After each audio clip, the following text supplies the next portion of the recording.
Friday. Can you see me this time? It's true. So we've got A mess. we got 2 weeks of stuff to make up for. Yeah. Ugh. Anyway, how was your New Year's? I hope it was okay. Ours was like I it always thought you is. were asking me. I'm like, you were there. I know I was there. We fell asleep at 9. But that's always the case. Anyway, howdy. Hi. You wanted to talk about your neat stuff. I wanted to talk about my neat stuff. So I realized that people don't know that, well, I don't like using new plastics if I don't have to. So I found this company. They're not paying me to tell you about them. I just thought I would tell people. That they use like recyclable stuff. So if you live overseas, you get these packages. And it says it's made with 32.6% recycled content. And it can be recycled at a grocery bag drop-off. That's cool. All of our tape is biodegradable. And we get, I don't really ship things in this, but I have these and a few other things in our boxes that aren't post office boxes are by this company. I don't remember where in Colorado they are. And we try to reuse bubble wrap rather than... Yeah, we save every bit of bubble wrap that we can, and we use that because we really don't like... We need to come up with an alternative. We looked at like paper products to do it. The problem is they're very dusty. Yeah. And that didn't work. No, the only real new plastic thing that we use are the little baggies I send crystals in because I don't want to send them that they'll get scratched or something. Yeah, and I do the same thing with watches. Watches get the cling wrap, and then they get a bag around that. And then they get bubble wrap, so they're relatively safe. Yes. We hope.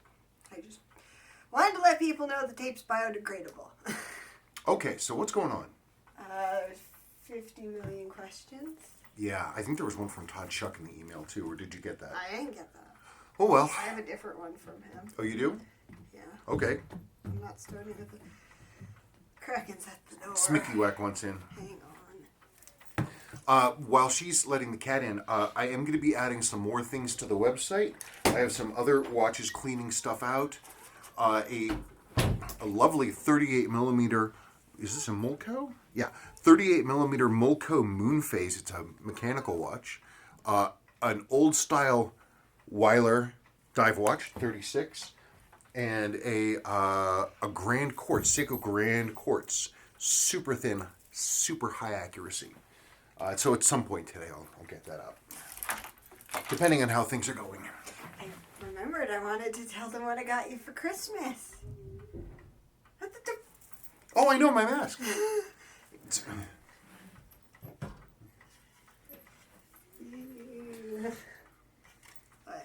I just think it's, I don't know, it's interesting. I always wanted a no mask, like a kabuki kind of thing. I always thought they were really cool, but a lot of them are really sort of spooky. Lots of like lady ghosts and stuff. This fellow is, he is, I forget his name, I have it somewhere. He's the god of sumo wrestling, as well as like Bushido and warriors and stuff like that. And yes, he looks angry, but he's also sort of comical. So I thought that was beautiful. And also, she got me,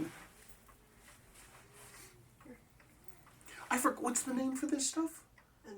Natsuke. Yeah, she got me this. This is late Edo Natsuke, a traveling peddler. I just love this kind of stuff. I mean, this kind of art is really, really neat. Anyway, that was very cool. This came from Japan. That's very neat. A little bit of Natsuke. Okay, let's talk about watches. Okay, here's a multi-part question. Okay, well, part by part. Okay, from Rustin Galyavin. Merry Christmas. Thank you for the answers and more recently for the silver dial 6139. New questions. 1, I have a couple of 6139s waiting to be serviced. I am a bit concerned with the lower mainspring arbor issue you highlighted previously. How do watchmakers typically fix it in the absence of your proprietary jewel trick? Do you plan to start selling these jewels as parts? No. No, we don't. Well, here. I just moved that a little closer. The old school way to fix that is okay. You've got a hole in the main plate, right? And as the arbor turns and turns and turns, that hole turns into an oval and it grinds out on one side. So you've got a problem where one side of the hole is blown out. old school watchsmiths, what they would do is they would take I don't know. I don't fix them. no, my brain just froze up completely. I know. A staking set. Thank you. And what you do is you take the metal and you basically sort of squish it back to make the hole round again. You can do it by using a fine point and going bink, bink, bink, bink, bink, and you sort of bonk it in. Or you can use a flat point and sort of generally squish to get it in. That's not a temporary fix, but it's certainly not a permanent one. Jewels, now a lot of these things like 6139, 6309, 6105, 6106, 6119, all those are the same. They're all part of the same family, and they can use the arbor jewels from the 6159, 6146, the high beat movements. Problem is that you can't find them. I have the part number for the original Seiko part. They're impossible to find. Our jewels are proprietary, so much so that they actually, I didn't really want to sell them. Part selling is not so much my thing, but mine actually require a specialized tool which I handmade. A reamer that's a non-standard size to put them in. Because I didn't want them to be the regular 6159 size because they're a little thin. And so I wanted them to be a little beefier, but that actually made the size fall in between two standard sizes in the Zeitz thing. I mean, you could do it with a reamer. Mail's coming. Mail's coming. Okay, so what we're gonna do is we're gonna pause, unless you want to talk. I don't have anything to talk about. You don't? You don't want to talk about the bedroom? Okay. Well, you don't have to, or we can pause. I don't care. Well, now you already made them wonder what's with the bedroom. 6 years ago, I started a project, and I'm finally finishing it. And some crystals in a watch are going out today. Yay! Yeah, lots of watches. Oh, okay. Yay! People's stuff is getting sent out. Okay, so when we moved in, we only had one kid at the time, and there's our bedroom and a guest room, and we only had one kid, so we didn't need the guest room, and I had these visions of having a gigantic, wonderful bedroom, and the closet from in our room was two gigantic closets, and we don't need them. I mostly wear t-shirts, so I don't really have that much in the closet.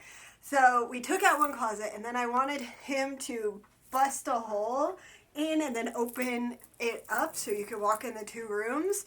And he busted a hole, and then he was like, what the hell did I just do? Once the whole thing's done, I'll have him put some pictures in a later video. He's almost done.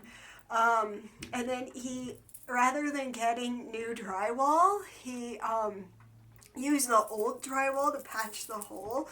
It was pretty substantial since it was like that big. And my dresser was put in front of it for 6 years. And I don't know, suddenly he decided to get back to it. And now the wall is done. And he made some neat little shelves. And my closet door, we put in a different door because I don't like the sliding ones. And they haven't had handles. So I've had to go underneath and pop it open from the bottom. And today was the first day I opened it to get this. And I was like, oh my God, I have handles. I can open my closet. I don't know. I don't know what else to talk about. He's still out dealing with the mail. Oh, and he's coming back, and it looks like he has junk mail, which is very exciting. Now I'm just wasting time because I already told the story, and he's going to make fun of me when he looks at the video after. Oh, he's back. That's good. Oh, we don't... I told this story. Oh, goody. Junk mail. Okay. Okay. Now you have sunglasses on. I know, it's true.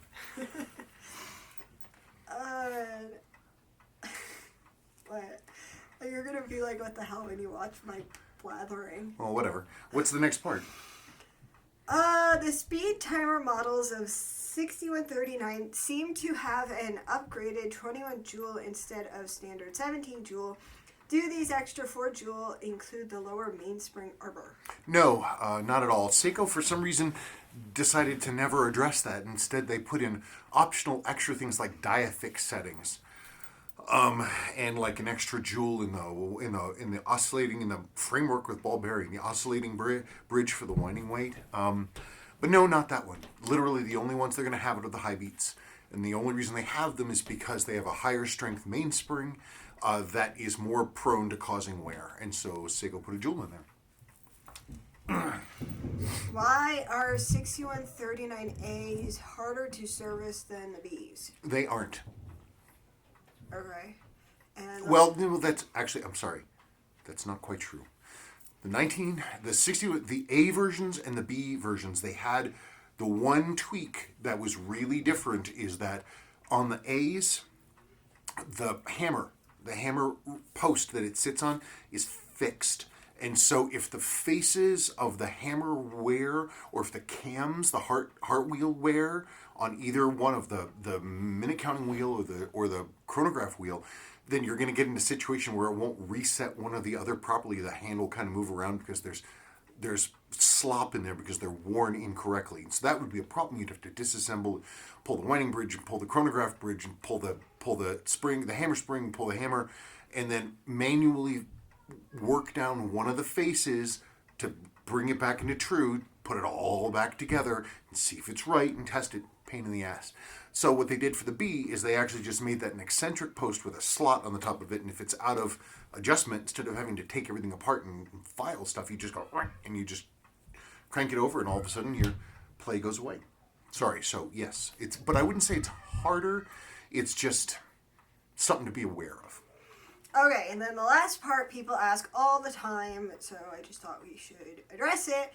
Would you consider starting a paid apprenticeship program at some point? Paying people to apprentice them? Or apprentice at all? I don't know. The problem is always the same thing I always come up against. We've got all these other things going on. I'm redoing the bedroom and building a deck and doing all this other crap. I don't have a place to put somebody else. And also, it's in the house, and no offense, world, I don't really want random people in the house. Running through. If we had an off-site office, if I had like a workshop somewhere else, I'd consider it. But as it is, I mean, I spent decades in management and training and hiring and evaluation and all that stuff, and God, I don't miss it. It's no fun being someone else's boss. I hate it. And so, I mean, and also the problem is too, is that I'm a pretty demanding boss. I have very clear ideas about how I want things want things done, and I don't have a lot of patience if things need to move. What? Manage your voice. The problem is that he doesn't do it anymore. I don't do manager voice anymore. I'd consider it, but I mean, I don't know what the point would be. And plus it'd be like the blind leading the blind. What do I know about anything? You don't know how to train people. How about that? No, I've trained. Not with what you do. Well, I suppose so, but I would have to craft a formal training process and then it would take even longer to do the work because you'd be training someone. So the answer is no. Sorry. I have all the team I need right now, which is myself and Crickles and the missus. Okay. The missus. Whatever.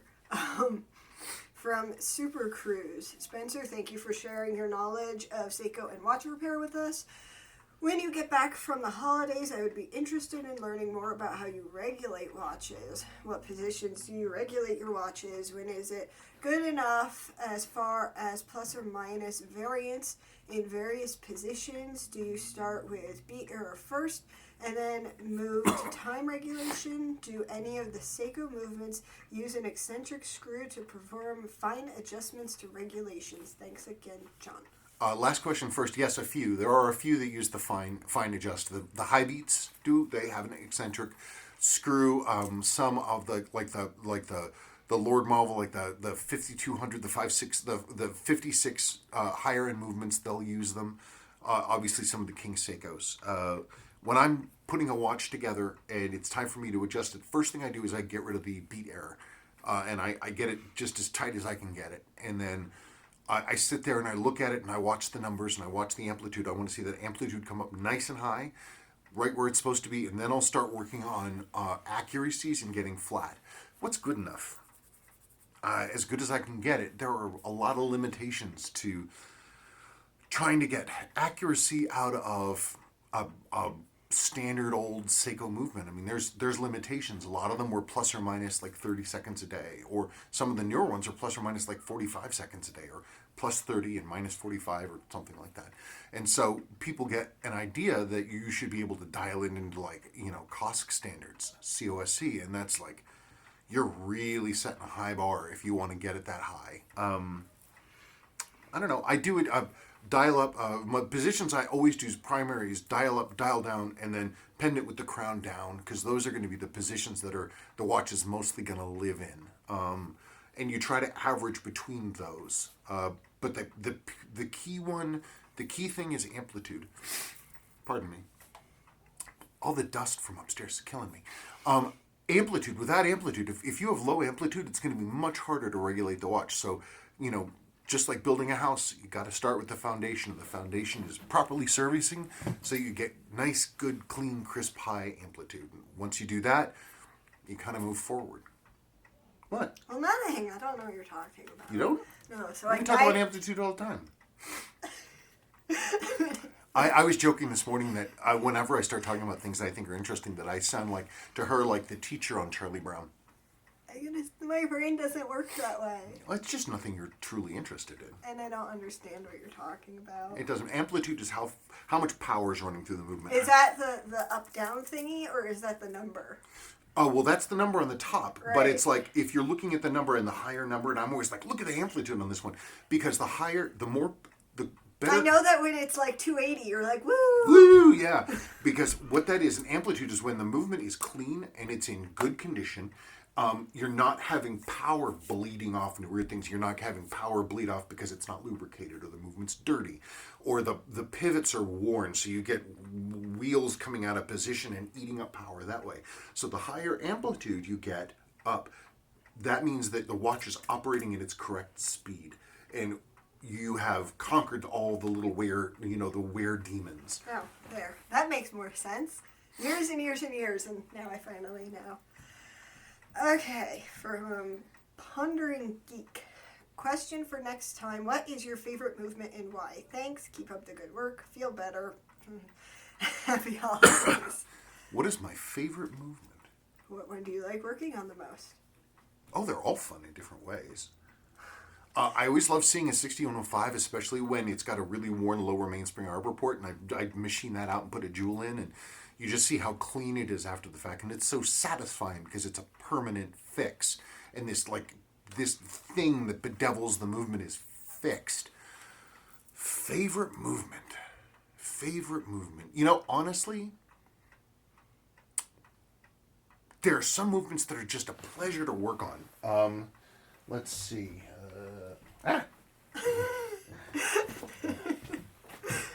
You just almost tripped. That's what that was.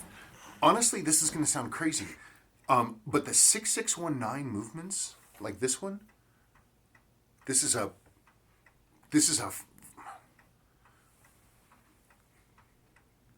6619.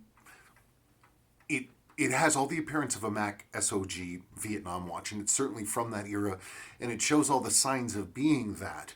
I'm not 100% sure, but I mean, it's lovely. If somebody's looking for one, knock me up. But in any case, these movements, they're very robust, and they tend to they take servicing just lovely, just so well. And they're just so pleasant to see spin up. The same thing is true of like the 6200 movements, like 6217, like the 62 MAS. They just tend to be strong and clean and straightforward and sort of painless. But there are other movements that I love working on that are a pain in the ass, and I don't mind working on them. Did you ever see what I was wearing? When? My watch! No, I didn't even look. What you wearing? Let's play the guess what watch I'm wearing game. It's got a domed acrylic crystal. It's got crown at 4. I bet it's the 6105 dress watch I made you. Hey, good. 6105, guess what? The movement in that thing is hot rodded to the roof. I did everything I possibly could to that movement. It's insanely accurate, and it has very high amplitude. It was my first watch. It's true. Anyway, so somebody's looking for a freshly rebuilt, worn, with faded dial, but good numbers, Mac SOG. Hit me up. From Patrick. You should write a book, Spencer. You know, it's funny. I had somebody on Reddit the other day. I had some ridiculous post about one of those, the World War II airplane dash clock thing, and I wrote a thing about how it worked, and this person was like, "My God, you're such a great writer, but you use too many personal pronouns." I was like, okay. I don't know. I don't know what I'd write a book about. This is my book. These videos. Oh. This is my book. This isn't just for all the people that live in my phone. This is your phone. This is for the kids. I suppose. This is for the kids. I'm hoping that someday some children, grandchildren, are out there watching this right now. If YouTube still exists by then. Yeah, I know. Well, and the cloud. Hopefully the cloud still exists too. Okay. From Steve Bow. Spencer, she has the world's longest honey-do list, told her on. It just keeps happening. I swear I'm going to make him do one of his week odds and ends videos tomorrow. I'm going to make you stop doing what you're doing and provide for the people in your phone. People who live in my phone. Yeah, the week odds and I want to keep that series going. He will do it. The problem was Christmas and my mother was coming, so everything had to be just so, but now it's not. It was all hands on deck. Yeah. And stuff just had to start moving, and there's just no way to avoid it. Yes. So, but now it's back to the way it was. From Meltdown GRFX, I have an XKX A33. Have you ever come across one? An SKX A33? I've never even heard of that. I don't know what that is. Send me a picture. Or I can look it up. No, I guess if you want to. I can't even remember what it XKX. Sorry, that's me talking to my cat. I'm just showing this off again. The numbers are good, the loom is all original, but the dial printing the watch had some moisture inside. So the dial printing's a little light, but God, the movement came out amazingly well. Is it that? I guess so. SKX A33. Hang on. Let's see. Okay, you don't have a picture. Does it have? No, that's a 6309. Oops, sorry, bad language. You just click on that. God frig. Click on that image. Is that it? It's all fuzzy. Well, no, but it gives me an idea of what it is. I've never seen this here. I've never seen this model before. I've never seen one in person. This is really like newer, moderner Seiko stuff, which I tend to not be dialed in on. I barely can get my head out of the 1980s. As you saw from his other video. From Jonathan G. I was curious what led you to selling your 7548 to you next year. I love the 754s. Love them. And it's not that I don't own any. That video was very misleading. I didn't think about things clearly. All that video showed was watches that I added to the box. It didn't show my entire collection. That was just things I added. I love 754s. I admire the technology greatly. Believe me, I really do. They're fantastic. And I do, honestly, I think I have like 10 of them. But there isn't. No, they're over there. They're in okay. They're over there. They're in the diver project drawer. But I don't wear them. I tend to not wear slim cases. From Jason 107, Spencer thinking about picking one of these. Oh God, I don't know. What? Which watch it was. I don't remember what video I got this from. Oh well. One of these guys in the future, should I be concerned about the magnetic field from my 7548 stepper motor affecting my automatics if I store them close together like in a watch box? No. The magnetic part that's inside one of these watches is very strong, but it's the law of squares for when you're moving away from magnetic fields, it drops very, very quickly. And the magnetic piece is tiny. It's incredibly small. It's like this big. And yes, it's a strong magnet, but it's very, very small. And so I wouldn't worry about it. Plus, also, the 7548s and 7549s have anti-magnetic shielding. So they have soft iron in there, and that really cuts that stuff down. From Todd S. How did you tighten up the center hole? Do you jewel it?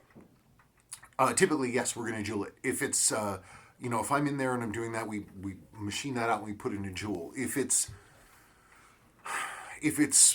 really, really, really minor, like only a tiny amount of wear, because it takes a long time for those center holes to wear on those quartz watches, I will actually do the old school thing, and I'll go, boink, and I'll squish the metal a little bit, but it has to be only just like a hair loose. Anything more than even just a bit of shift, I'll just machine it out. Because actually, getting the clearance on those is kind of a bear. Anyway, I'm sorry, what? Well, nothing. I was waiting for you to be done I'm sorry. talking. Go on. From Zoom Dog 31, I think that this is talking about a rubber strap. Are straps that old at risk of cracking? Oh yeah, he's asking about the grandfather tuna that has the original GL 831 XL strap, which is here. There's this gentleman's watch. So this is the original GL 831 XL strap. Look at how long that thing is. I don't ever wear these. These old straps like this, I'd never put one on. I just would never do it because they can just crack without warning, and they're gone. And it's not worth it. Plus, also, I mean, this one, it's sat in a box for decades. It's not really wearable. And even, I did actually strap this on, and the strap is so long, it wraps around the top like this. So a modern, like, Larry Boulinet's, Uncle Seiko's new GL831s, the new versions he's making, that's what you go with. Something like this is for like a collector who wants to have the whole set. And that's not, you don't wear this. At least I don't think so. And multiple people said the same thing about the 6139 video. It's just they want to follow up. Oh yeah, the gentleman's father's watch. Yes, so I could have said like 15 people saying follow up, please, or just say multiple. Someone shared that video on Reddit. Really? I told you it was cool, and he told me about it. I was like, I know, it's just really trippy. That's really trippy. I mean, and because you just think about, the things that people put in motion during the course of their life, and things that happen. It's like, you have a little bit of power stored up from the 1970s, still sitting in this watch after that horrible day, still sitting there. So yeah, I'll definitely do a follow-up. That watch is going to be challenging to try to get that top edge where the bezel snaps and to get that cleaned up, because that road that went down the surface of the road with the dial down. The movement's still alive, at least partially, and I'll bring it back, but it's going to be a challenge. But yes, when I'm done with that, I will follow up and we'll see how it goes. That's it? yeah, I guess I wanted to say thank you to everybody for all your kind words at his end of the year video. Thank you so much, as always, everybody, for watching. That's it. Did you have anything else you wanted to say? No, I want sushi, but I'm not going to get any. You're not? How come? I don't have the stuff to make sushi. I'm looking at the sushi rice over there because that's where we have our pantry stuff, and oh well. We don't have anything for sushi? Not for the innards, not that I would eat. Strange. Well, I don't know. We can talk about it. Next week we can have sushi. Next week. Okay, that's it. Apparently I'm going to make a week odds and ends video. But until then, somebody had one question that was really odd. And I did want to answer it, only because it sort of tickled my fancy. Somebody asked what my ancestry was, and they wondered if I was Polish Japanese. Seriously, Polish Japanese, or like Polish, or like German Japanese or something. I don't know why you would ask that, but I have.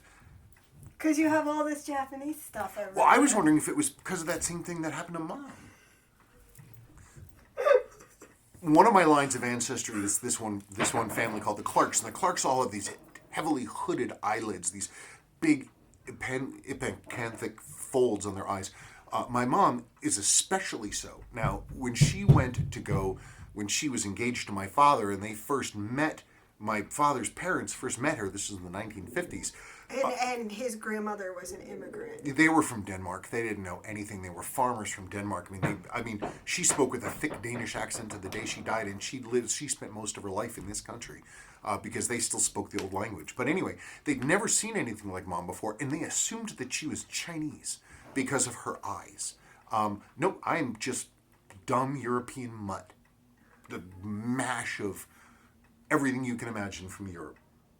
Lithuania, Germany, Poland, England, a little bit of Scotland, Norman stuff, and nothing interesting. No. She's much more interesting than me. No, I'm not. Okay, that's it. I just wanted to address that weird question. I just happen to I have a real soft spot for art, and for Asian art specifically, because I grew up with a ton of it. Especially in my grandparents' house, they had tons and tons of Japanese antiques.